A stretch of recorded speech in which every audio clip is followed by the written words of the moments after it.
hermano, por favor, mira, por favor, acá, right. You're going to need a Bible, definitivamente que sí. Right? Okay.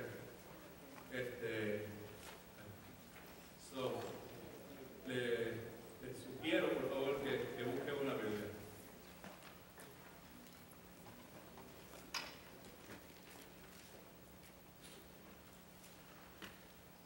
Alabado sea el nombre del Señor Jesucristo. Okay. Vamos a ver. Estamos.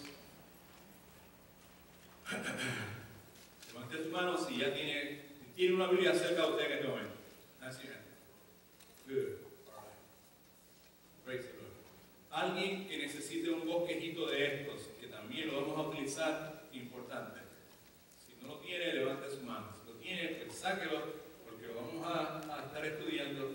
Y contrario a como hacemos muchas veces, hay muchas porciones bíblicas que no están ni en la pantalla, ni están en el bosquejo.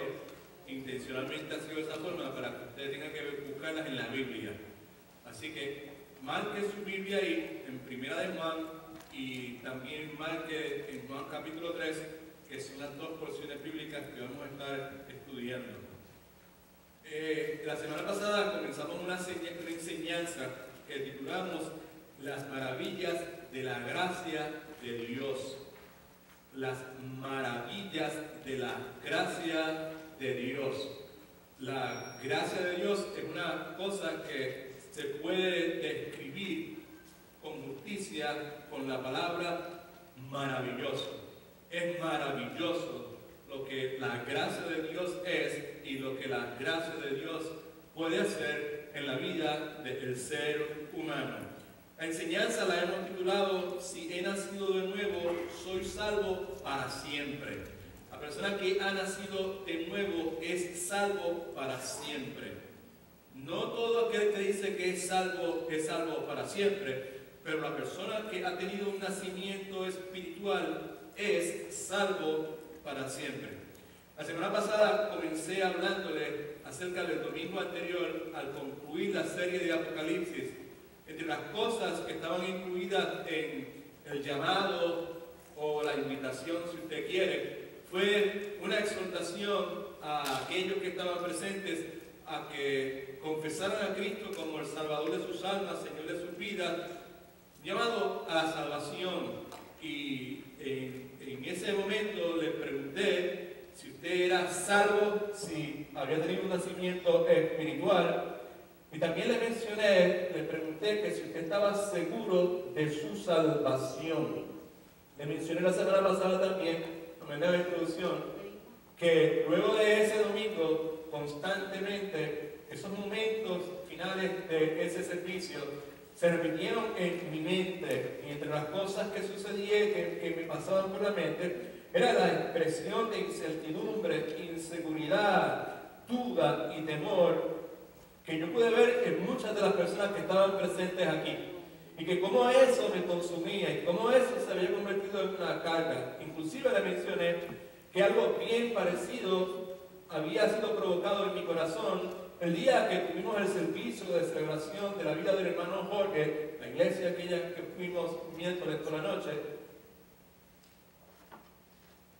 Al finalizar el mismo, al hablar de la salvación de las personas, de la seguridad de salvación, el nacimiento espiritual, esos rostros, la mayor parte de las personas que estaban allí, eran unos rostros de inseguridad, de temor, de duda. Y aquella noche también, pues yo regresé a mi hogar con una carga dentro de mi corazón. Y la carga consiste en el hecho que periódicamente, miércoles, domingos, en momentos especiales, en lugares donde voy a predicar,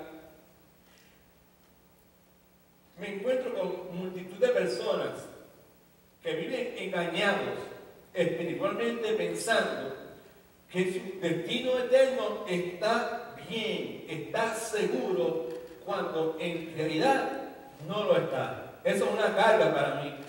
Eso, aún en el día de hoy, cuando venía en dirección a la iglesia, una de las cosas que por 2 años y medio sucedía era que cuando yo llegaba a la iglesia, en uno de esos árboles que quedan aquí, inmediatamente a la salida del templo, uno de esos pinos, cruzar la calle, ahí siempre estaba estacionado el carrito, el automóvil de George. Y hoy me vino esa imagen nuevamente, porque había un carro parecido, del mismo color, el vino de George, y la realidad alarmante de que en cualquier momento de nuestras vidas, estos cuerpos físicos pueden dejar de funcionar, y cuando ese cuerpo físico deja de funcionar, la palabra de Dios dice que no hay segundas oportunidades. Es ausente de este cuerpo, presente de Dios. Una vez está establecido para el ser humano morir, y luego de eso, el juicio. Esa carga se aumenta, esa carga sobre mí me consume, la verdad. Jesucristo dice en Mateo capítulo 7, del 21 al 23, no todo aquel que le dice a él, Señor, Señor, entrará en el reino de los cielos, sino el que hace la voluntad de mi Padre. Muchos me dirán en aquel día, Señor, Señor, en tu nombre, nosotros sacamos demonios, nosotros profetizamos, nosotros hicimos sanidades.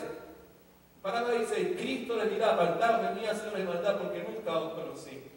Esa es una realidad. Cristo está hablando de personas inconversas. Cristo está hablando de personas no creyentes que juraban y estaban seguros de que eran creyentes, pero en realidad no lo eran. Esa es la cara que yo tengo. El que tenga gente delante de mí que juren, perjuren que son creyentes y que en realidad no lo son.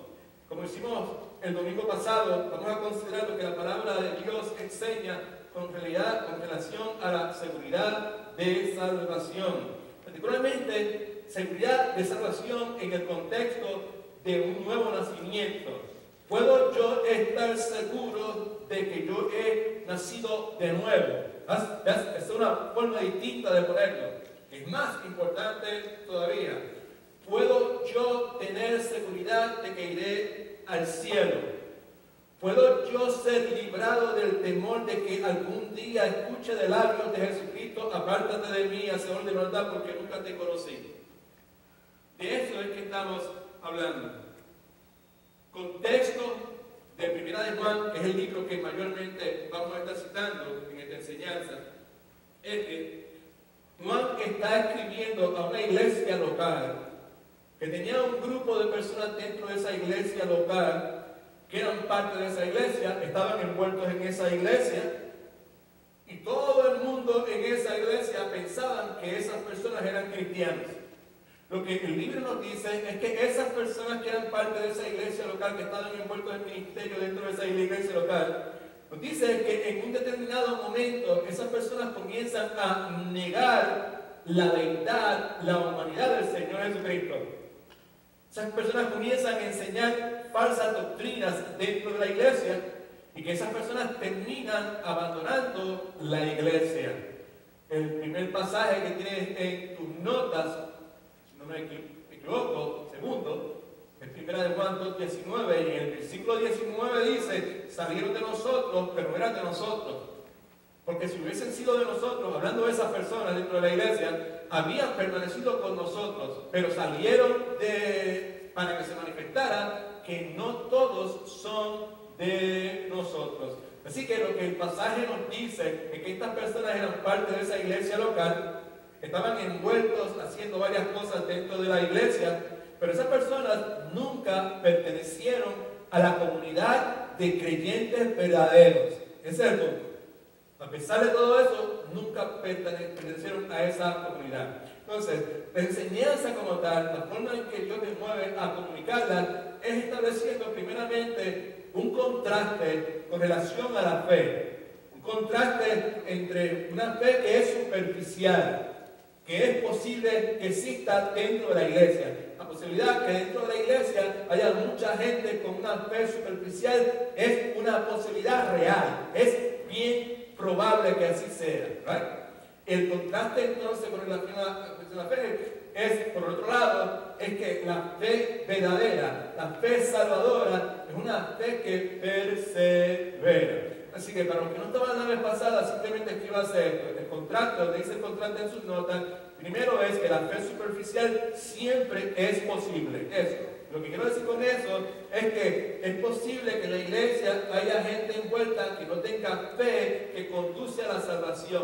La fe que no conduce a la salvación es una fe falsa, es una fe superficial, es una fe que no es legítima, es una fe aparente. Y vimos la vez pasada, y lo vamos a leer como hicimos la vez pasada detenidamente los pasajes, pero están en sus notas y usted lo puede hacer en su hogar. La vez pasada vimos que era la misma imagen de esa fe que es ilegítima, que es superficial, que es aparente, que es pasajera, la misma imagen que vimos en el Evangelio de Juan, donde Jesucristo, o mejor dicho, donde la Escritura nos describe que había mucha gente que había creído en el Señor Jesucristo, pero que nuestro Señor, de acuerdo a Juan capítulo 2, versículos 23 a 25, Jesucristo no confiaba en ellos. Eran personas que eran supuestamente seguidores de Él, pero Él no confiaba en ellos. En ese contexto lo que dijimos es que es posible creer en Cristo sin conocer a Cristo.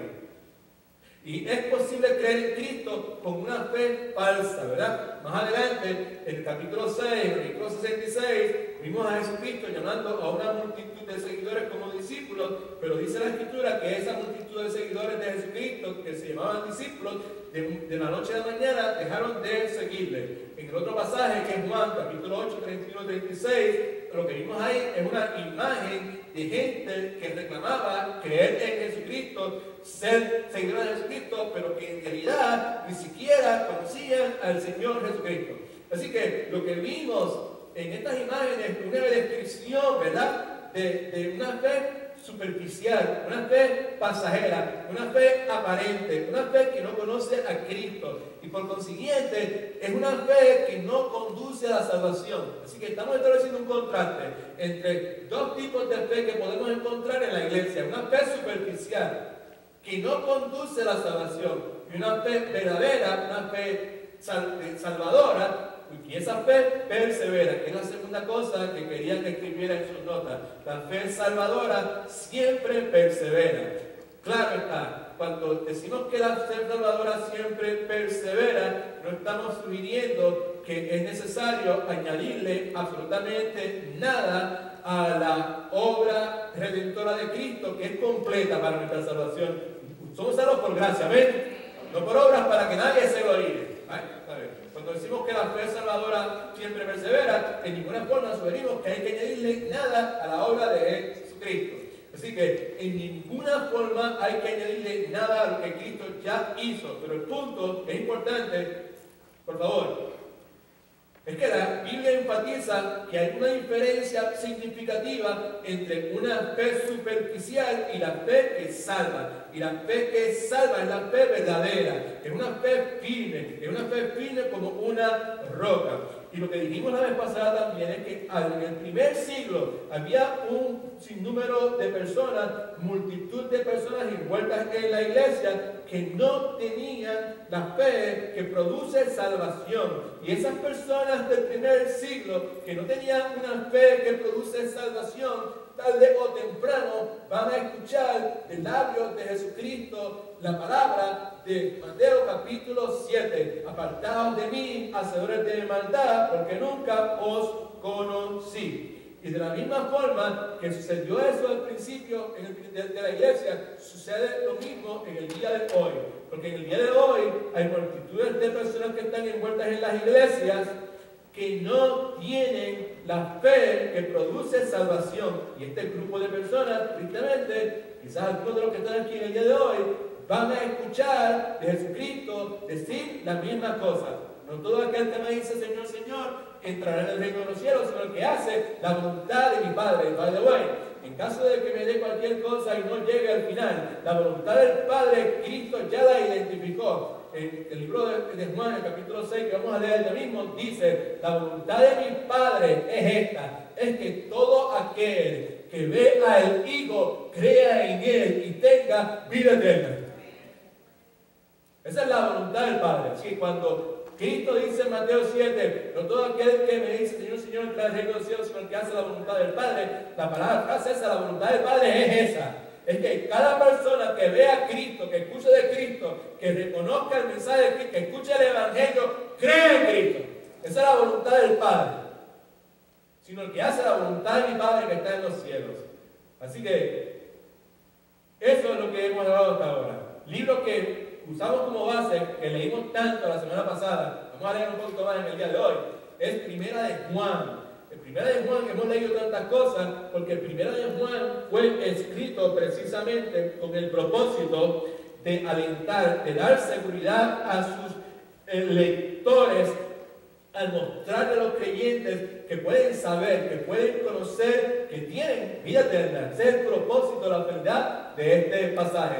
En Primera de Juan capítulo 5, versículo 13, la escritura dice, estas cosas, ya está el final, capítulo 5 es el final, y 2 o 3 versículos más quedan en el capítulo 5, y cuando llega al final, Juan escribe, estas cosas es lo que él ha escrito desde el primer versículo, en el capítulo 1, hasta ese capítulo 5, dice, estas cosas yo os he escrito a vosotros, a ustedes, que creen en el nombre del Hijo de Dios, son cristianos. Ustedes que son cristianos, ustedes que han creído en el nombre del Señor, ustedes que han hecho la voluntad del Padre, ustedes han visto al Hijo y han creído en el Hijo. Estas cosas os he escrito a vosotros que creéis en el nombre del Hijo de Dios, para que sepáis, para que conozcan, para que estén seguros, para que tengan seguridad, para que estén anclados en el hecho de que tienen vida eterna. Así que el libro fue escrito con ese propósito. Así que eso es el contraste. Ahora, le dije que está dividido al principio en dos aspectos, un contraste entre una fe que es superficial, que puede existir en medio nuestro, y que existe tristemente en medio nuestro, y una fe salvadora.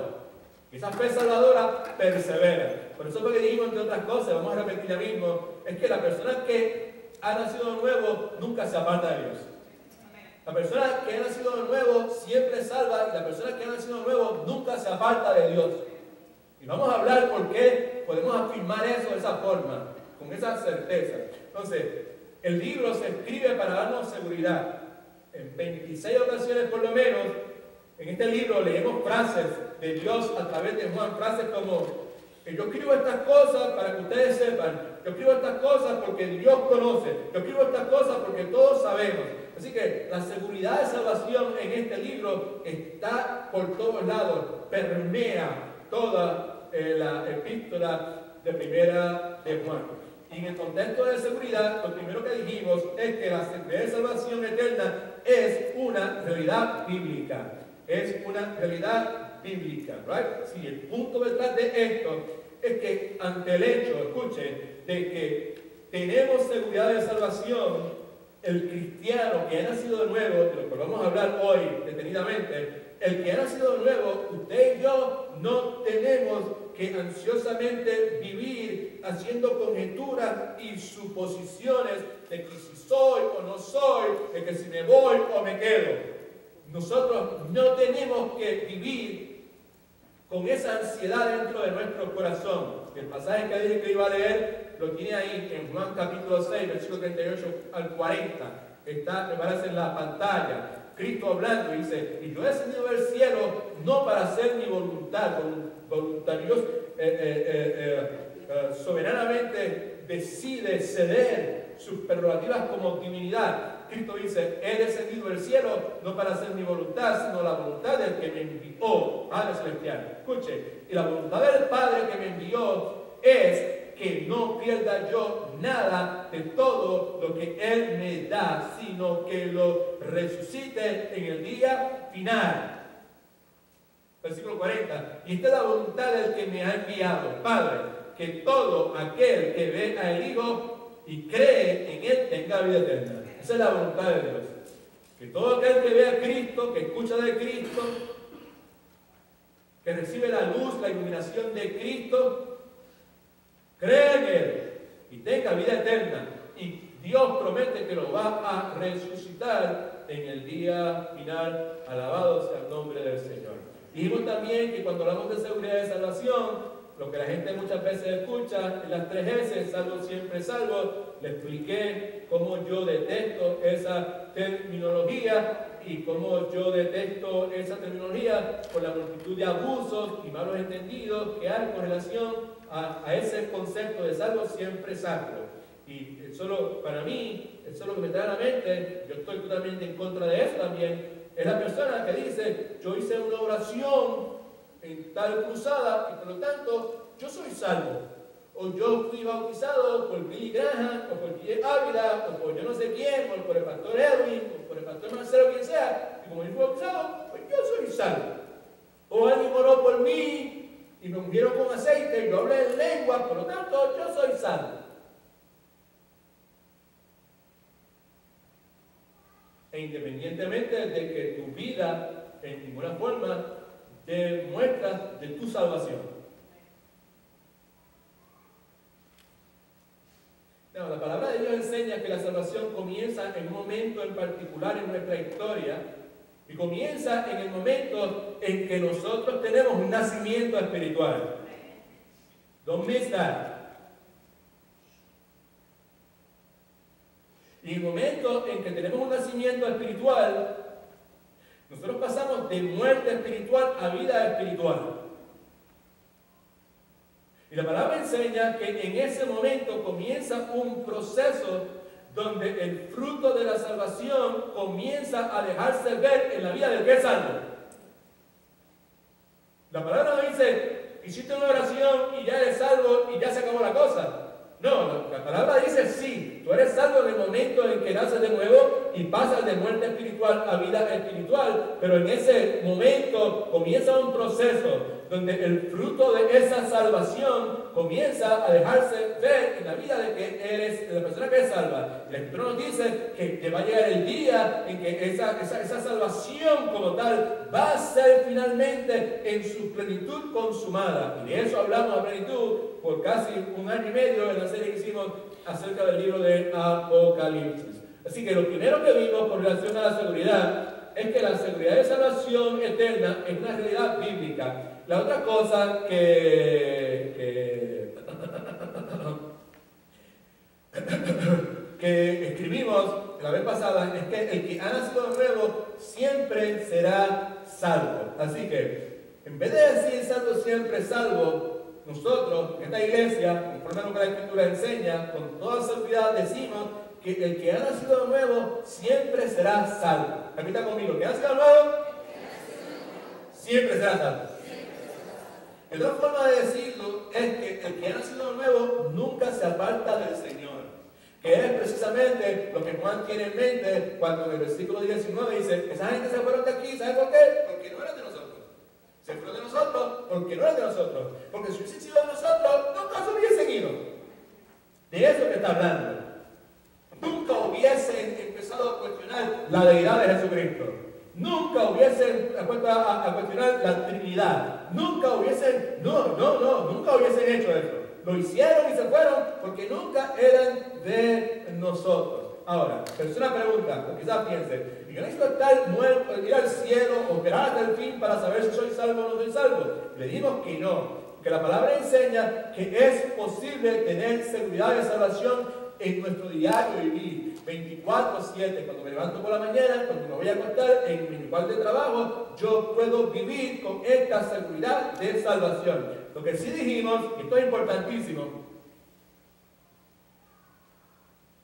que cuando se trata de esta seguridad de salvación, es muy posible que la seguridad de salvación no esté en las cosas que usted y yo pensamos que nos dan la seguridad de salvación. Y por eso fue que en sus notas anotamos falsas fuentes de seguridad de salvación. Y las anotamos, y no voy a entrar en detalle, simplemente las voy a mencionar. Dijimos que una falsa de seguridad de salvación es un estilo de vida moral. Porque hay un montón de personas que tienen un estilo de vida moral y están más perdidos que una cucaracha en un baile de gallina.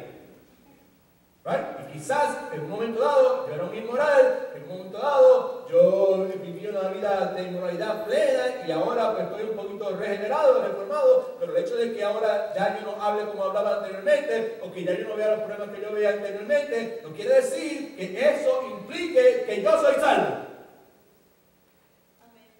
Eso no debe ser una fuente de seguridad de salvación. Conocimiento intelectual, el hecho de que yo conozco de la Biblia, no yo sé lo que la Biblia dice, yo sé lo que la Biblia dice y tal cosa, pues eso no debe ser una fuente de seguridad de salvación.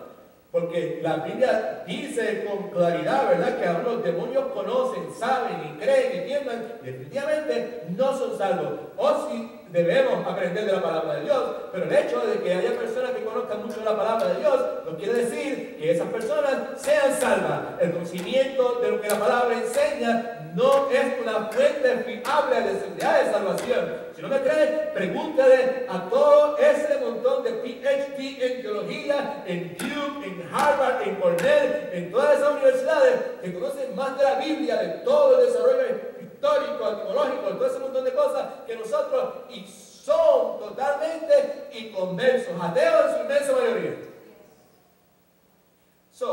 Otra fuente de salvación que es falsa es envolvimiento religioso, estar envuelto en cosas religiosas, ¿right? Y Timoteo nos dio un buen ejemplo sobre el particular, donde dice, 2 Timoteo 3:5, tendrán apariencia de piedad, pero no verán la eficacia de ella. A eso evito. Está hablando de personas que daban la apariencia de ser cristianos, pero que sus vidas estaban vacías de vitalidad espiritual. Hablando de personas que estaban presentes en todos los servicios, pero su asistencia perfecta a los servicios, a Matete, a la escuela bíblica, a los grupos de oración, esa asistencia perfecta a la cuestión religiosa, no garantiza, no asegura su salvación.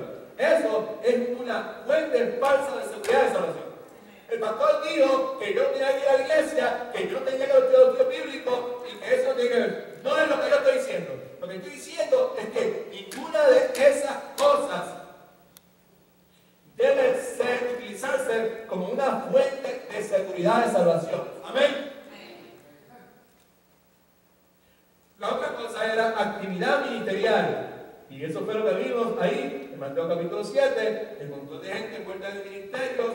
Señor, en tu nombre sacamos demonios, en tu nombre bautizamos, en tu nombre hicimos señales y prodigios, en tu nombre yo prediqué, en tu nombre yo toqué, en tu nombre yo dirigí la mayoría, en tu nombre yo hice tal o cual cosa.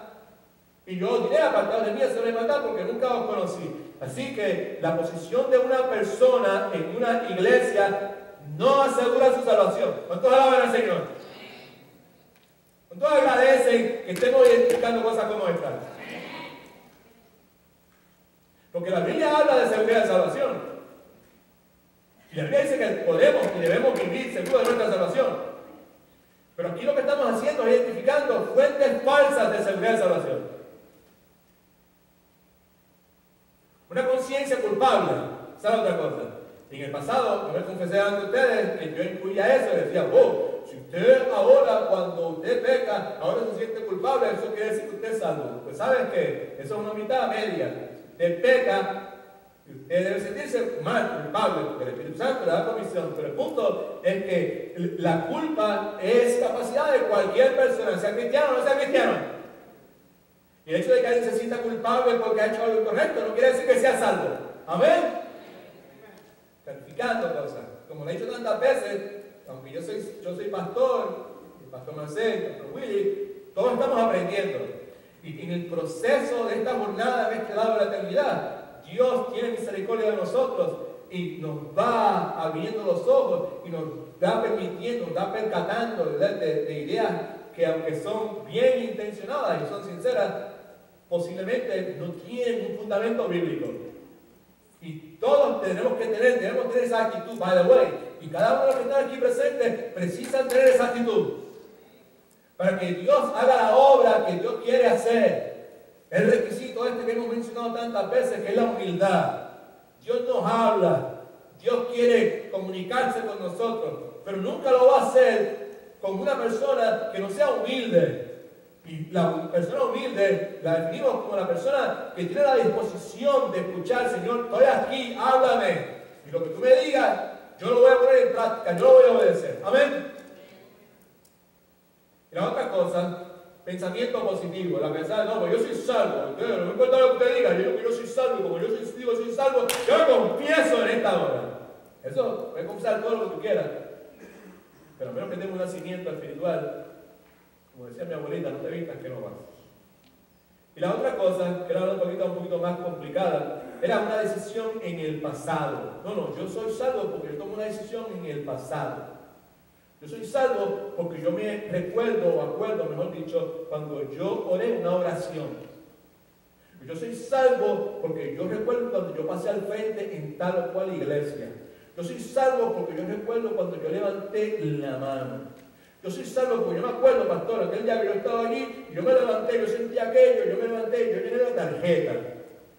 Y como dije la vez pasada, vuelvo a repetir, en caso de que alguien no me haya escuchado la vez pasada. Yo no estoy diciendo que si algo como eso pasó en la vida suya, que usted no es salvo. Yo no estoy diciendo eso.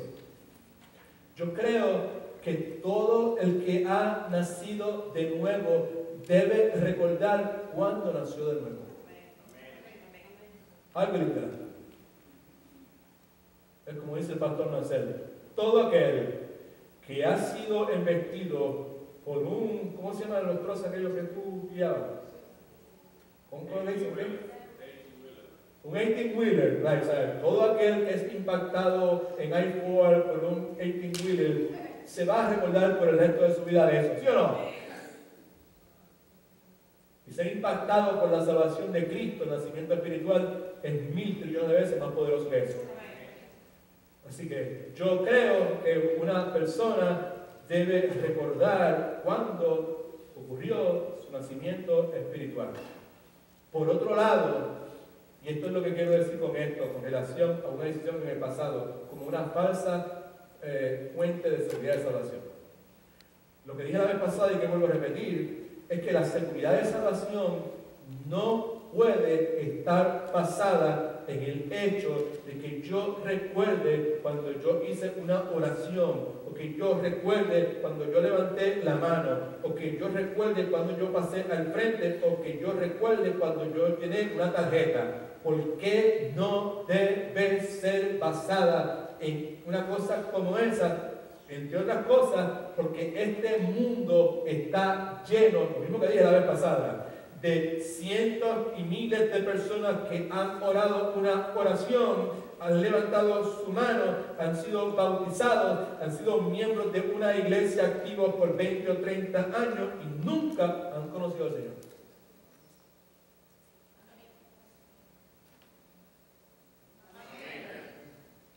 No me gusta lo que están diciendo. Pues, lo que dice la Escritura es que tenemos que autoexaminarnos.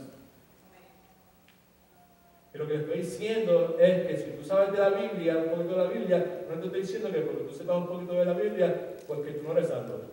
Yo no te estoy diciendo que porque tú estás envuelto en el ministerio, sabes, que no quiere decir que tú no eres salvo. I'm not saying that. Y el que piense de esa forma, porque está escuchando lo que estoy diciendo. Lo que yo le estoy diciendo, que es lo que la Escritura enseña, es que ninguna de estas cosas que están ahí, ¿sabes? Son fuentes verdaderas, genuinas, válidas, de seguridad de salvación. El punto, ¿por qué puedo decir eso? Es porque usted y yo podemos hacer esas 7 cosas sin haber conocido al Señor Jesucristo. ¿Amén? ¿O sí o no? ¿Podrá una persona hacer una oración sin haber conocido a Cristo? ¿Podrá una persona haber sido bautizada sin haber conocido a Cristo? ¿Podrá una persona predicar y hacer grandes señales y prodigios sin haber conocido a Jesucristo? ¿Sí o no? Sí, seguro que sí, porque eso es lo que la Escritura, eso es lo que Cristo nos está diciendo. Cristo nos está advirtiendo sobre eso. Esa es la razón por la cual Primera de Juan está siendo escrita. Bueno, así que hay fuentes falsas de seguridad de salvación, pero hay verdaderas fuentes de seguridad de salvación. Y escúchame bien esto, por favor. Todo el mundo escuche esto bien, ¿okay?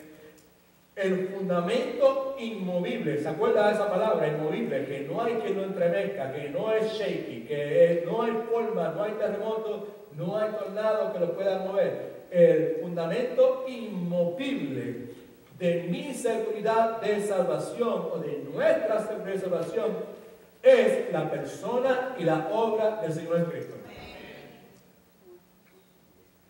Ahí es donde está la cosa. Es posible, debemos, es un mandato tener seguridad de salvación. Vivir seguro de tu salvación.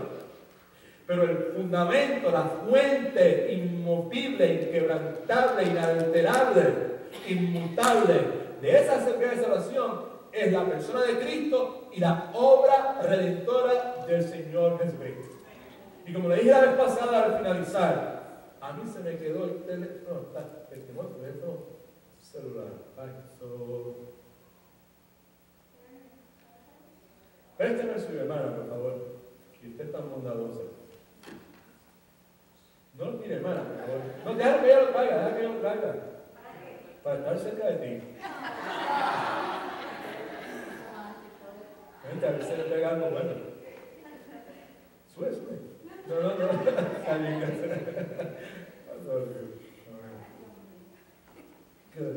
ese color te queda bien bonito. Es mi esposa, by the way. Estamos bien. Y esta no es la primera vez que le digo que el color le queda bonito.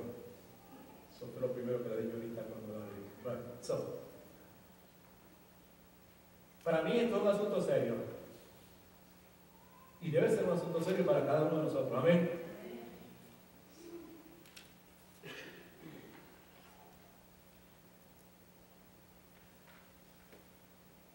La pregunta, ¿puedo yo estar seguro de que yo he nacido de nuevo? Es una pregunta que todos debemos hacer. Por el mismo gozo. Gracias, hermano, pero el está más bonito. Mira, ¿y esto está sonando o no suena? Good. Déjame asegurarme que esto tampoco suene. Para no pasar una vergüenza aquí delante de ustedes. ¿A usted no le pasa cuando los hijos de ustedes jóvenes le empiezan a hacer todos los updates a esa cuestión con los teléfonos esos? Después cuando se los entregan usted no sabe usarlo? To me this week. Todavía estoy ahí que no sé cómo prenderlo y cómo pagarlo. No. La pregunta es esta. ¿Puedo estar seguro de que yo nací de nuevo? Es una pregunta que todos debemos hacer.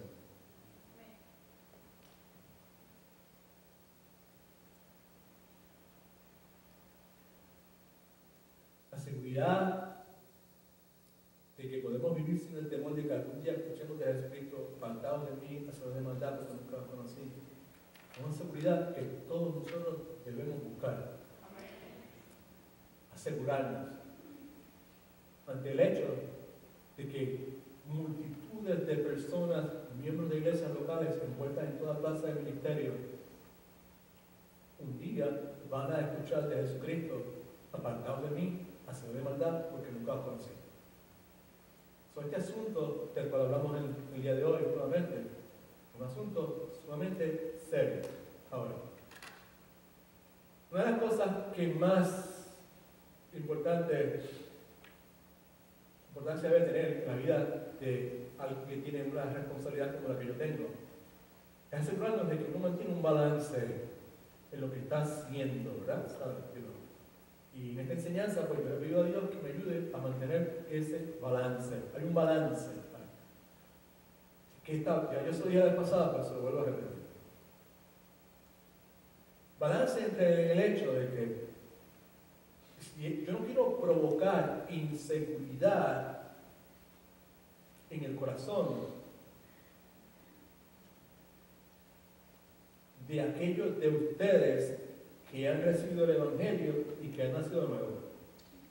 Ahora vamos a dudar. Yo de ninguna forma quiero hacer eso.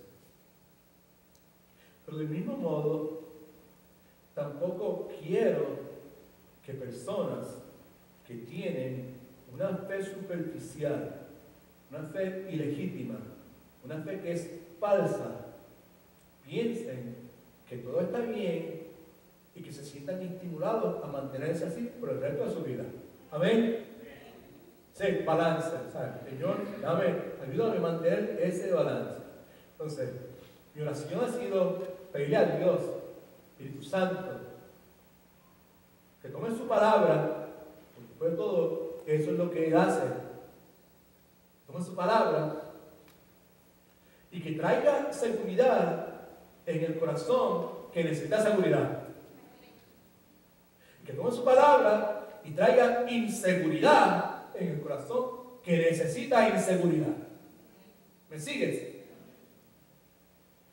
Y también he orado, vuelvo a orar otra vez por esto, para que ninguno de nosotros, ni Rosa, ni Edwin, ninguno de ustedes, ¿sabe?, caiga, sucumba, ceda a la tentación de estar pensando en personas que usted conoce, o quizás usted vive con ellas, quizás está al lado suyo, que en un momento dado tomaron una decisión por el Señor y que hoy viven como si eso nunca hubiese sucedido, o que están apartados de Él. Mi oración es para que usted no invierta su tiempo pensando en otras personas. Y le dije la vez pasada que lo peor que usted y yo podemos hacer es ponernos a pensar en otras personas. Y lo mejor que podemos hacer es comenzar a autoexaminarnos. Y yo quiero que mire ahí en su bosquejo, en la pantalla, 2 Corintios, capítulo 13, versículo 5. Esto es lo que dice: examinaos a vosotros mismos para ver si estáis ¿dónde? En la fe. Probaos a vosotros mismos. Y esas preguntas que tienen ahí, esas preguntas están pero que bien tremendas. ¿O no os conocéis a vosotros mismos?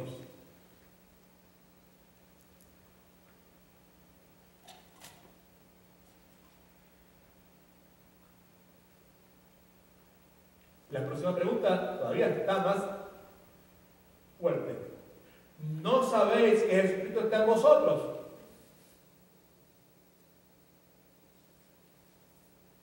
Esa es la pregunta. Si Cristo está en vosotros es porque has tenido un nacimiento espiritual. ¿Amén? Pues no hay ninguna otra forma de que Cristo esté en uno, a menos que hayamos tenido un nacimiento espiritual. Y termina con esa aseveración: a menos que estéis ¿qué? Y reprobado quiere decir que no hayas pasado la prueba. ¿Cuál prueba? La prueba de la autoexaminación que sugiere al principio: probaos a vosotros mismos. Ahora, un paréntesis en esta enseñanza. Aquí estamos hablando hasta ahora, y vamos a continuar hablando luego de este paréntesis, de la seguridad de salvación. Aquí no hemos estado hablando acerca de en cuanto a cómo podemos ser salvos. Amén. Ahora, ¿por qué razón? Porque solamente hay una forma mediante la cual el ser humano puede ser salvo.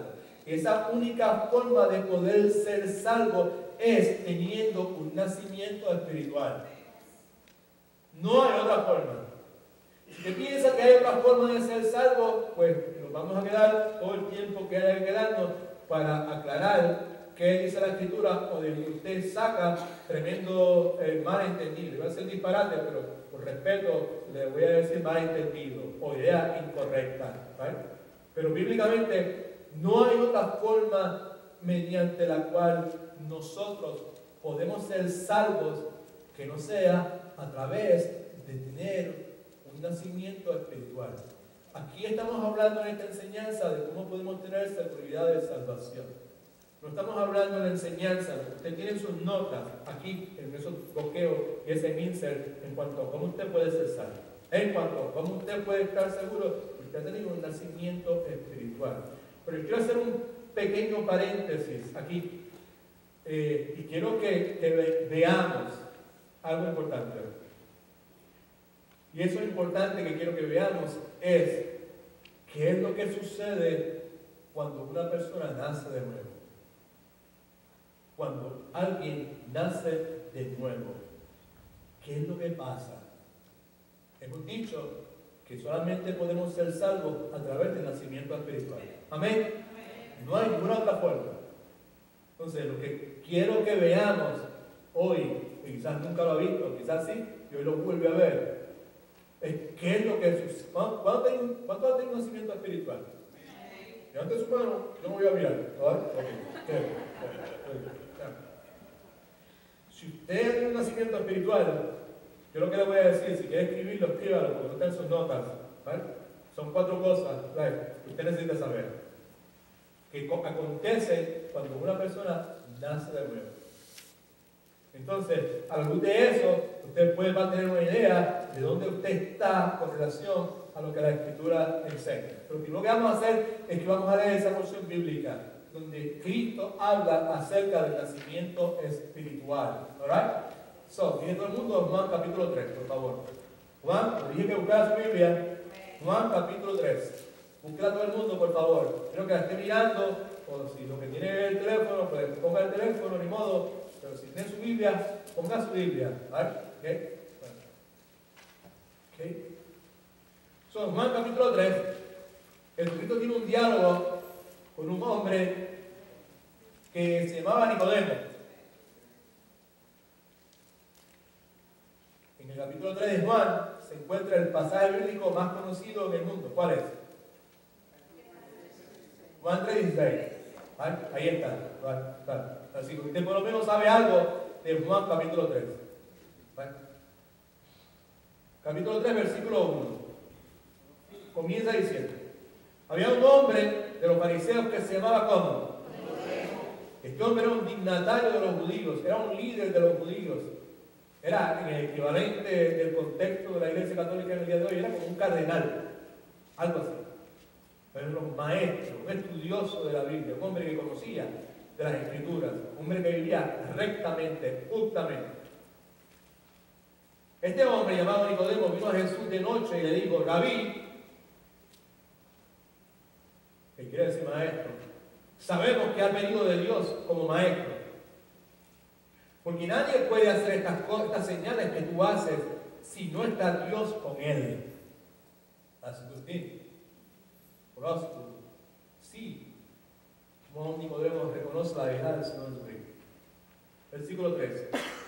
Y le respondió Jesús: de cierto te digo, que el que no nace de nuevo no puede ver el reino de Dios. No pierde tiempo dándole las gracias por el complemento que le hizo, sino que va directo al hígado. Le dice: no puede nadie ver el reino de Dios a menos que haya tenido un nacimiento espiritual. Versículo 4 dice que Nicodemo le pregunta: ¿cómo puede un hombre nacer siendo viejo? ¿Puede acaso entrar por segunda vez en el vientre de su madre y nacer? Jesús le responde: de cierto te digo. De cierto quiere decir ¿qué? Amén, amén. Puede ser amén, quiere decir así es, de esta forma. ¿Right? Amén, amén. Te digo que el que no nace de agua y del Espíritu no puede entrar en el reino de Dios. Lo que nace de la carne, carne es. Lo que nace del Espíritu, Espíritu es. Lo que maravilla es que te dije que es necesario nacer de nuevo. El viento sopla de donde quiere y oye su sonido, pero no sabes de dónde viene ni para dónde va. Así es todo el que nace del Espíritu. La pregunta es: ¿usted ha tenido un nacimiento espiritual? ¿Usted ha experimentado esas cosas? Continuamos. Versículo 9. Le preguntó Nicodemo: ¿cómo puede hacerse eso? By the way, la razón por la cual le digo esto es porque nadie puede tener seguridad de salvación si no ha tenido un nacimiento espiritual. Versículo 9. Le preguntó Nicodemo: ¿cómo puede hacerse esto? Y Jesús le respondió. Mire lo que le responde: ¿tú eres qué? Y no sabes esto. Tú eres un hombre en gran necesidad. Siendo tu maestro de la ley, no sabes esto. De cierto, otra vez el amén, amén. Te digo que de lo que sabemos hablamos y de lo que hemos visto testificamos, pero no recibís nuestro testimonio. Si os he dicho cosas terrenales y no creéis, ¿cómo creeréis si os digo las cosas celestiales? Está hablando del nacimiento espiritual. Son cosas celestiales. Nadie subió al cielo sino el que descendió del cielo, el Hijo del Hombre que está en el cielo. Como Moisés levantó la serpiente en el desierto, así es necesario que el Hijo del Hombre sea levantado, para que todo aquel que en él crea, no sé, sino que tenga que. Versículo 16. De tal manera amó Dios al mundo que ha dado a su único unigénito, me he dicho, para que todo aquel que en él crea no se pierda, sino que tenga vida eterna. Dios no envió a su Hijo al mundo para condenar al mundo, sino para que el mundo sea ¿qué? El que en él cree, ¿qué pasa? Pero el que no cree ya ha sido ¿qué? ¿Por qué ha sido condenado? Porque no ha creído en el nombre del unigénito Hijo de Dios. Y esta es la condenación. La luz vino al mundo, pero los hombres, eso es cada uno de nosotros, amaron más las tinieblas que la luz, porque sus obras eran ¿qué? Pues todo aquel que hace lo malo detesta la luz y no viene a la luz, para que sus obras no sean puestas al descubierto. Pero el que practica la verdad viene a la luz, para que se ponga de manifiesto que sus obras son hechas en Dios. Ahora, yo les sugiero que saque un lapicero y escriba estas 4 cosas que les voy a decir. ¿Qué sucede cuando nosotros nacemos de nuevo? Primero, esto no lo escriba, pero escuche esto. Lo que sucede es que la gracia de Dios, somos salvos porque por gracia, ¿right? O sea, la gracia de Dios permea. ¿Sabes lo que es permea? Se esparce, ¿right? Tú echas un poco de sal en un galón de agua y en cuestión de una cantidad de tiempo, esa sal permea, toca todo el contenido de agua que hay en ese galón. ¿Amén? Pues cuando uno nace de nuevo, la gracia de Dios permea todo lo que sucede. Toca todo lo que sucede. Cuando uno nace de nuevo, nosotros estamos envueltos, pero Dios es el actor principal. Hope you get that one right there. Cuando nacemos de nuevo, la gracia de Dios nos cautiva. Cautiva como cuando cogen a una persona cautiva, ¿sabes? Que no tiene alternativa, que está presa, que está controlada. Cuando uno nace de nuevo, la gracia de Dios nos cautiva de esa forma.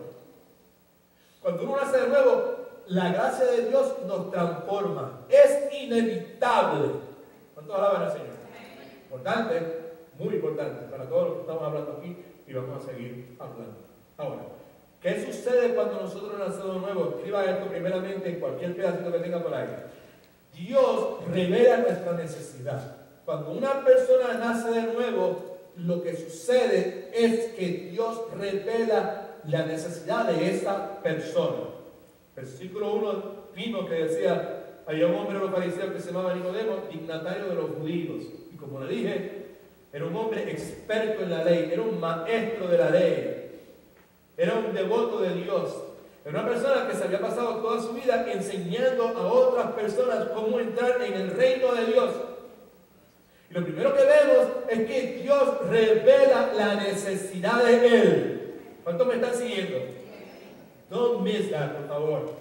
Que lo que estamos hablando, como lo dije el domingo pasado, this is juicy. Hay alimento espiritual, hay nutriente espiritual en lo que estamos considerando en el día de hoy.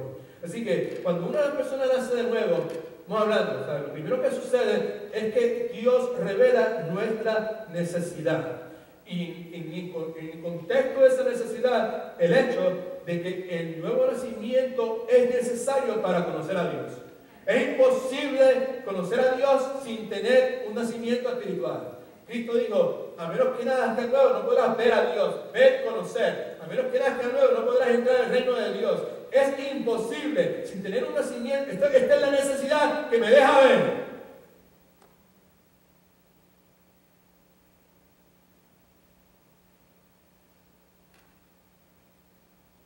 Yo quiero conocer a Dios, que debe ser la motivación de nuestra salvación. Amén. Muchas personas no tienen seguridad de salvación porque desde el mero comienzo empezaron mal. Y no han tenido buena enseñanza que les ayude, como fue en el caso mío. Yo empecé mal, pero tuve buena enseñanza a través de los años que me ayudó a entender que había comenzado mal, con una motivación incorrecta. La motivación nuestra en la salvación debe ser para conocer a Dios. El nacimiento espiritual es necesario para conocer a Dios.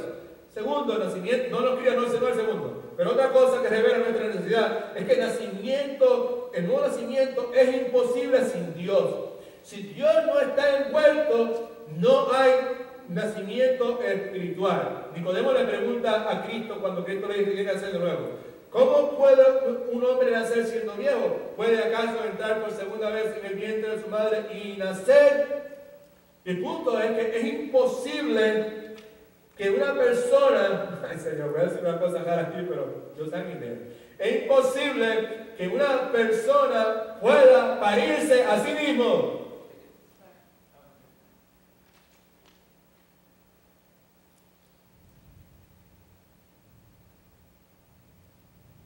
Nadie, Lucas no se levantó un día y dijo, ¿sabes qué? Yo voy a entrar en la tierra, en la historia de la humanidad.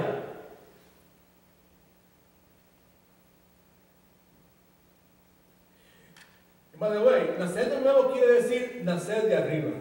Escríbase eso por algún lugar, por no tener sus notas. Nacer de nuevo quiere decir nacer de arriba. Celestial, de Dios.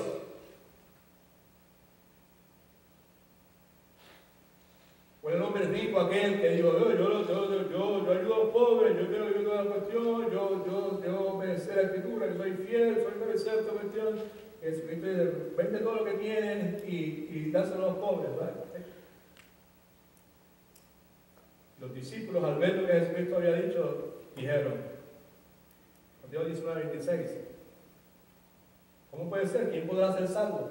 Y Jesucristo dijo, para los hombres esto es imposible, pero con Dios todo es que. Punto es este. ¿Qué pasa cuando una persona nace de nuevo? Lo que pasa es que Dios revela nuestra necesidad. Dios nos deja ver que es necesario nacer de nuevo para conocerlo a Él. Dios nos deja ver que sin Dios es imposible tener un nacimiento espiritual. Para el ser humano, provocar un nacimiento espiritual es imposible. Y la palabra de Dios nos dice claramente por qué es imposible. Déjame leerle esto, son pasajes bíblicos. Escuche, porque no es la opinión de un pastor o de un ser humano como usted, es lo que dice Dios. Y lo que dice Dios en el contexto de por qué es imposible para un ser humano provocar un nacimiento espiritual. La palabra dice que nosotros, sin Cristo, somos moralmente malvados. Génesis 8:21 dice, porque el corazón del hombre se inclina al mal desde su juventud. Juan 3:19, esta es la condenación, que la luz vino al mundo, pero los hombres amaron más las tinieblas que la luz, porque sus hombres eran malas. Somos moralmente malvados, nosotros no podemos provocar un nacimiento espiritual. Nosotros estamos espiritualmente enfermos. Cristo dijo, los sanos no tienen necesidad de médico, sino los enfermos, que somos nosotros. Y nosotros tenemos una enfermedad terminal que se llama pecado. Nosotros estamos ya condenados, ¿verdad?, a muerte. Nosotros no podemos provocar un nacimiento espiritual porque nosotros éramos esclavos del pecado sin Cristo.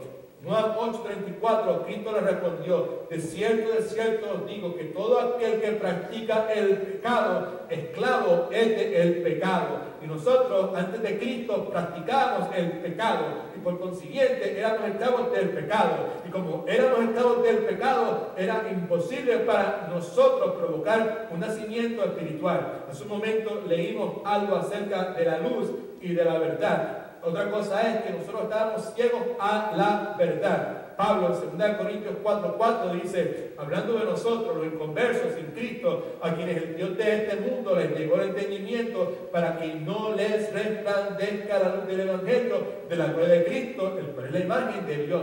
Nosotros no podemos de ninguna forma provocar un nacimiento espiritual porque nosotros estamos ciegos a la verdad. No solamente eso, sino nosotros éramos amantes de las tinieblas.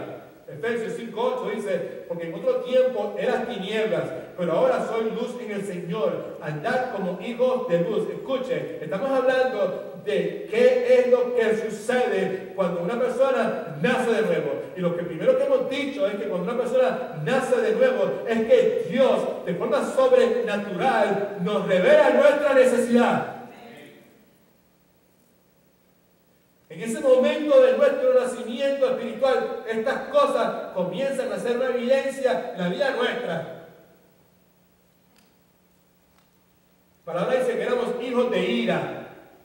Efesios 2:3, entre ellos vivíamos también todos nosotros en otro tiempo, andando en los deseos de nuestra carne, haciendo la voluntad de la carne, los pensamientos, y éramos por naturaleza hijos de ira, lo mismo que los demás. Éramos enemigos de Dios. y estábamos espiritualmente muertos. Romanos 5:12 dice, por tanto, como el pecado entró al mundo por un hombre, con el pecado de la muerte, así la muerte pasó a todos los hombres, por cuanto todos pecaron. Romanos 6:23 dice, porque la paga del pecado es muerte, muerte espiritual, mas la dádiva, el regalo de Dios es vida eterna en Cristo Jesús, Señor nuestro. Efesios 2:1 dice, y Él, Dios, por gracia, la gracia que permea todo lo que tiene que ver con el nacimiento espiritual, nos dio vida a nosotros cuando estábamos muertos en nuestros pecados y nuestros delitos. Estábamos espiritualmente muertos. ¿Será posible que una persona que esté muerta para ella misma o por ella misma volver a vivir? ¿Será posible? No, definitivamente que no. ¿Vale? No. Lo que estamos hablando aquí de este asunto es porque no es posible tener seguridad de salvación al menos que haya tenido un nacimiento espiritual. Y cuando una persona tiene un nacimiento espiritual, unas cosas suceden. Y lo primero que sucede es que Dios, de forma sobrenatural, revela nuestra necesidad.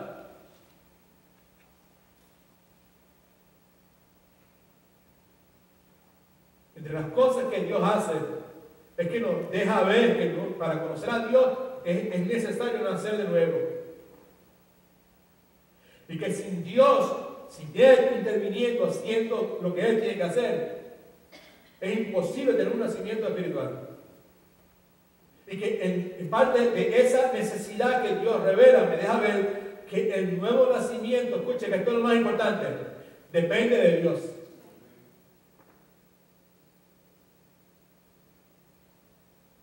Pregunta: ¿podrá una persona, mira todo el mundo para acá? Esto es importante, esto no es bobería, esto es vida o muerte.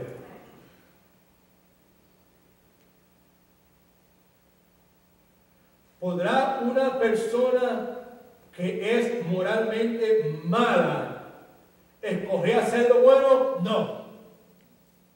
En caso que alguien vaya a decir que sí, no, porque no me argumente. Aquí estamos hablando. Una persona que en su esencia, en su naturaleza, es moralmente mala, como éramos usted y yo sin Cristo, ¿podrá una persona moralmente mala escoger hacer lo bueno? En los ojos de Dios, definitivamente que no.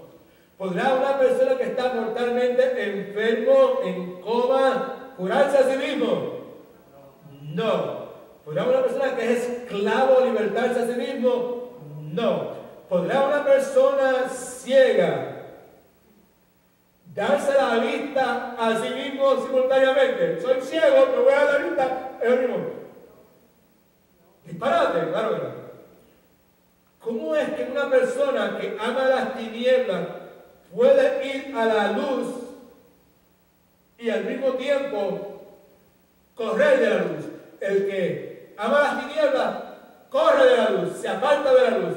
¿Cómo puede una persona que ama las tinieblas estar corriendo a la luz al mismo tiempo ir a la luz? Imposible.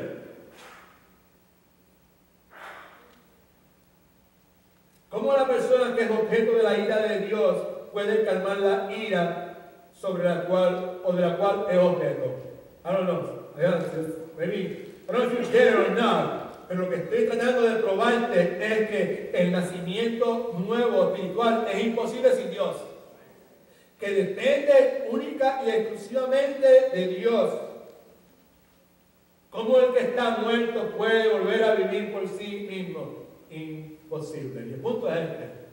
¿Qué es lo que pasa cuando una persona nace de nuevo? Yo no miré, pero ustedes levantaron su mano cuando pregunté si usted nació de nuevo. Pero lo que pasa cuando una persona nace de nuevo es que Dios, primeramente, revela nuestra necesidad. Dios nos lleva a un punto donde tú y yo podemos ver lo espiritualmente desvalidos que estamos. La ausencia de esperanza. Y por eso Dios revela nuestra necesidad. La otra cosa que quiero que escriban es que ¿qué es lo que sucede cuando una persona nace de nuevo? Es que Dios cambia nuestro corazón.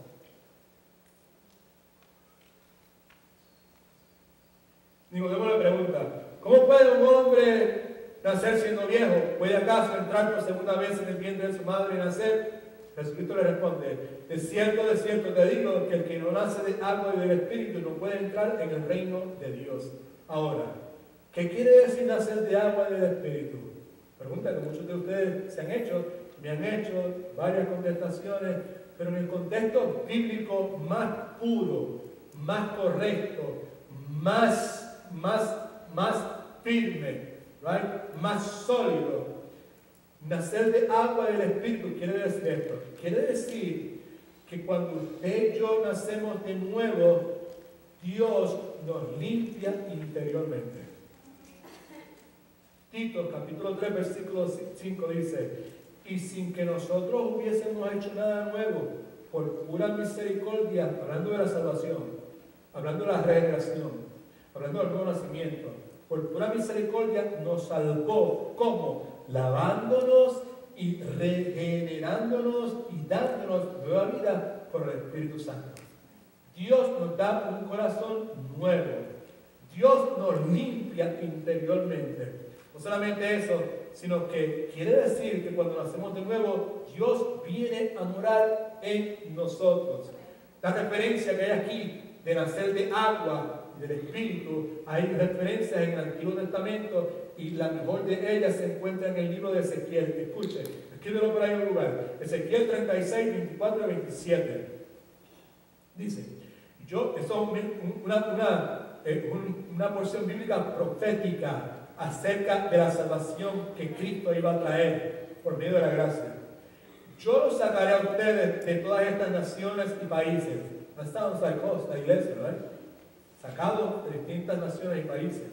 Los reuniré y los haré volver a su tierra. Miren lo que dice, los lavaré con agua pura, los limpiaré de todas sus impurezas. Los lavaré con agua pura, los limpiaré de todas sus impurezas, los purificaré del contacto con sus ídolos, pondré en ustedes un corazón nuevo y un espíritu nuevo, quitaré de ustedes un corazón duro como la piedra y les pondré un corazón dócil, pondré en ustedes mi espíritu y haré, mira lo que dice ahora, que cumplan mis leyes y mis decretos.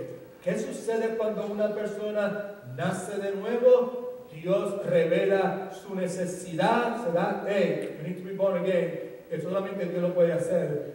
Tienes que depender totalmente de Dios para hacerlo, porque tú, como pecador, como persona que ama la oscuridad, como persona que ama el pecado, como esclavo que eres del pecado, como persona que está muerta espiritualmente, tú no puedes provocar ese nacimiento espiritual. Cuando Dios revela nuestra necesidad, Dios cambia nuestro corazón. Dios nos limpia interiormente. Dios viene a morar en nosotros. Una vez Dios nos da un corazón nuevo, esta es la tercera cosa que pasa cuando una persona nace de nuevo. Dios nos capacita para creer.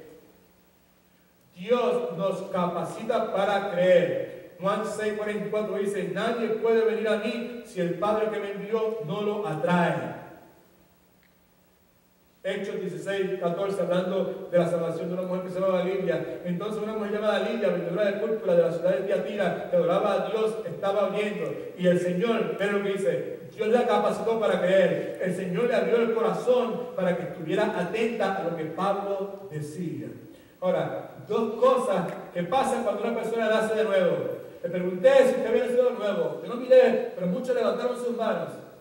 Si usted nació de nuevo, Dios lo llevó a un punto donde usted se vio en la obligación de reconocer su necesidad. Si usted nació de nuevo, Dios le dio un nuevo corazón.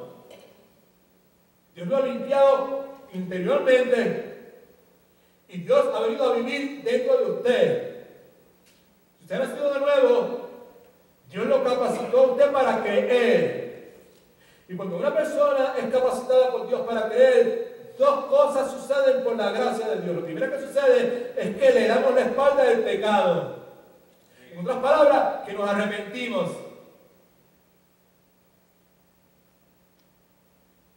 Pedro presentó a Cristo, como dice la Escritura.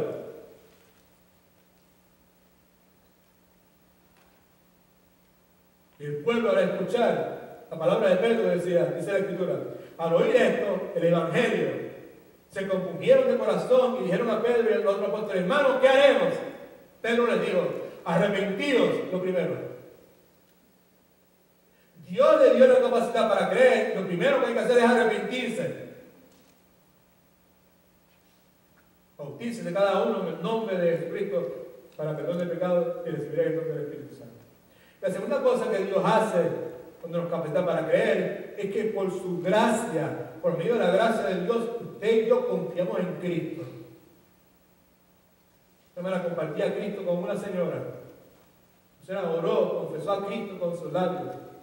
Mi esperanza es que esa persona le dé un nacimiento espiritual y que esa confesión que ella hizo, esa fe que puso en Cristo, sea el resultado de eso, de que Dios la hubiese capacitado a ella para creer. Porque cuando Dios capacita a una persona para creer, por medio de su gracia, usted y yo confiamos en Cristo. Hebreos 16, 30, 31 dice, les sacó y le digo, señores, ¿qué debemos hacer hechos, mejor dicho, para ser salvos? Los apóstoles, Pablo y los demás le dijeron, cree en el Señor Jesucristo y serás salvo tú y tu casa.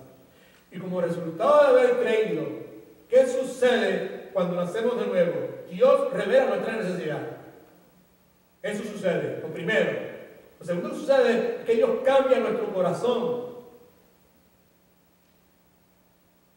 Otra cosa, Dios nos capacita para creer. No que Dios nos obliga, Dios nos capacita para creer.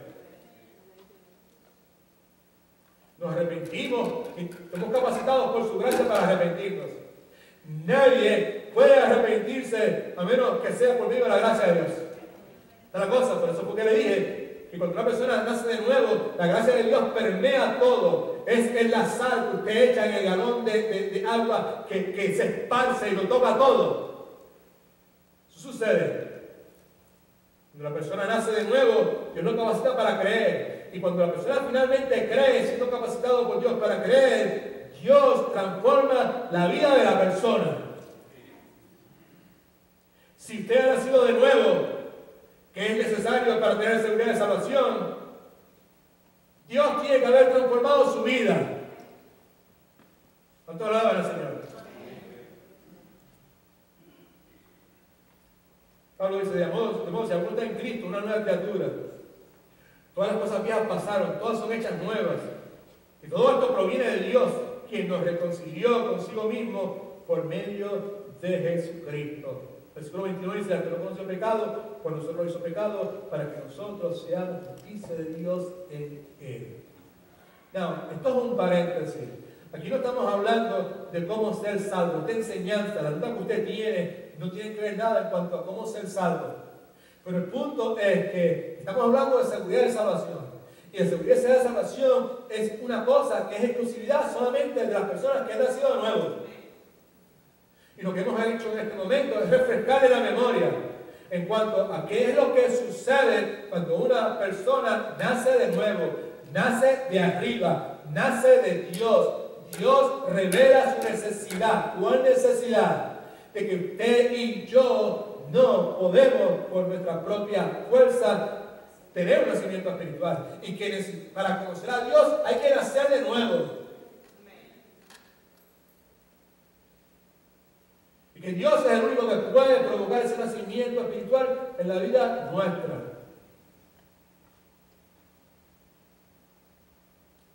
Que Dios cambia nuestro corazón. Que Dios nos limpia cuando nacemos de nuevo. Dios nos limpia. Esa es la cuestión del agua. Es la limpieza espiritual que Dios nos da. Que Dios viene a residir dentro de nosotros permanentemente. Dios nos capacita para creer. Y que una vez creemos, nuestras vidas son transformadas. Porque la gracia de Dios permea toda nuestra vida. Porque la gracia de Dios está presente.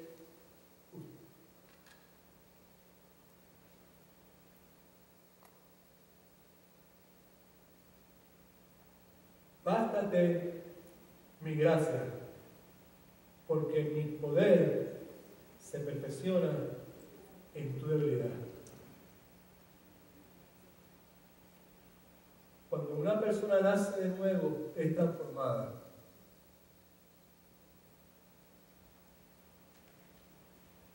Por eso es que decimos, todo aquel que nace de nuevo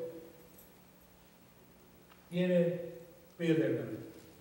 Todo aquel que tiene un nacimiento espiritual nunca se aparta de Dios. La gracia de Dios, que es la que facilita ese nacimiento espiritual, porque es nacimiento de arriba, es Dios el que inicia. Es Dios el que te capacita para arrepentirte. Es Dios el que te da la capacidad para creer. Es el Dios que va a seguir transformando la vida tuya. Y lo va a seguir transformando por medio de la gracia de Dios. Yo puedo decirle que la gracia de Dios es inseparable de la vida del creyente. No hay nada que pueda separarnos de la gracia de Dios. Es inevitable que la gracia de Dios esté presente en la vida del creyente. Esa vida que nació de nuevo va a ser transformada. Esa vida que nació de nuevo va a dar fruto. Esa persona que por gracia confió en Jesucristo, creyó en Jesucristo, esa persona va a continuar creyendo, confiando en Jesucristo por medio de la gracia de Dios.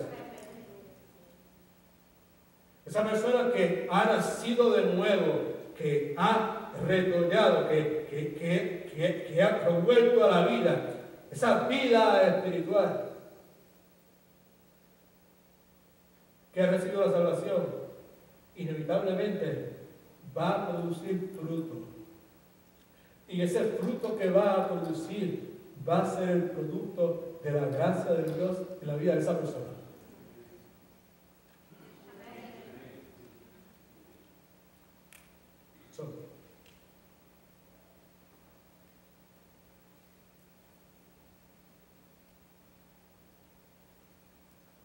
En la enseñanza que hemos estado haciendo,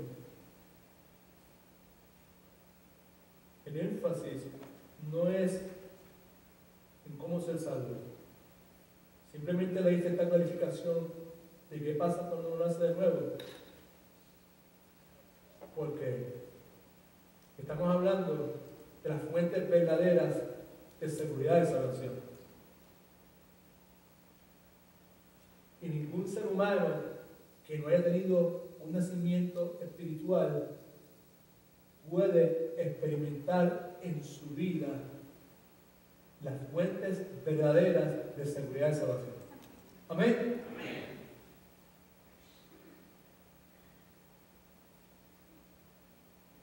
No la escriban, ya se acabó el tiempo, se jata.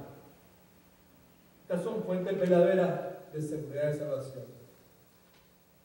No la escriban, nadie escriba, no sean desobedientes. Fuentes verdaderas de seguridad y salvación. Hablamos de las fuentes falsas. Estas son las verdaderas, que solamente pueden acontecer en la vida de una persona que ha tenido un nacimiento espiritual. Por eso es que hice ese paréntesis para hablar de lo que sucede en el nacimiento espiritual. Fuente verdadera de seguridad y salvación es la verdad de Cristo presente en mi vida. Eso es una fuente verdadera de seguridad y salvación. Fuente verdadera de seguridad y salvación es la obra de Cristo presente en mi vida. La verdad de Cristo presente en mi vida no puede ser una realidad en la vida de una persona que no ha nacido de nuevo.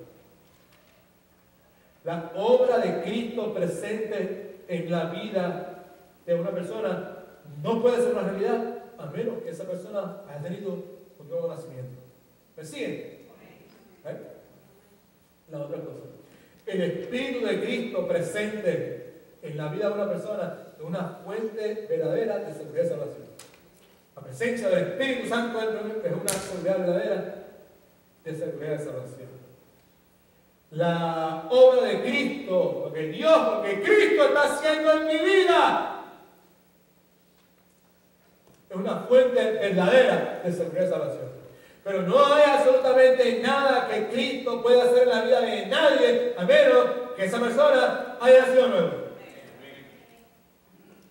No hay forma que una persona pueda experimentar la presencia del Espíritu Santo en la vida de ella, a menos que haya nacido nuevo.